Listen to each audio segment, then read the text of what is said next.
So guys, welcome back to Kevin's Big Adventures. I want to tell you all about our caravan reno. So we were lucky enough to purchase a Windsor pop-top caravan, 1985 model. Wasn't in too bad a nick, but needed work done to it. And so I'm going to show you. You can see the inside was wonderful. Now we took it off on our first activity and it leaked. There was water like a waterfall coming down over the bed, coming down everywhere. So we started pulling it apart and the wood rot was all over the place.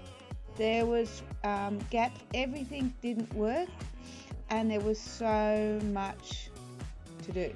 So we started pulling things out.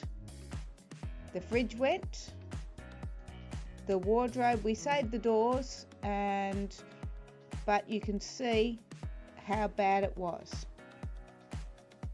There was water leaks coming from every direction. The old walls came off.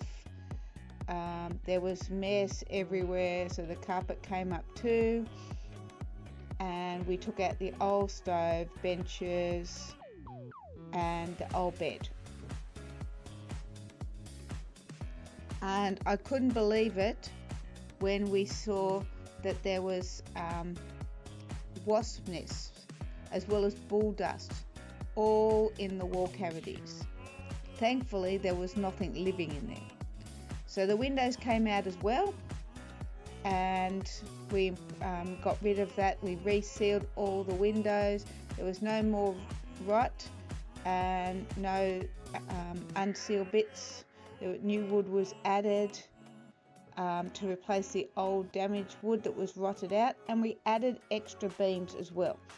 So as well as adding new wood, we added extra wood to give us a bit more support.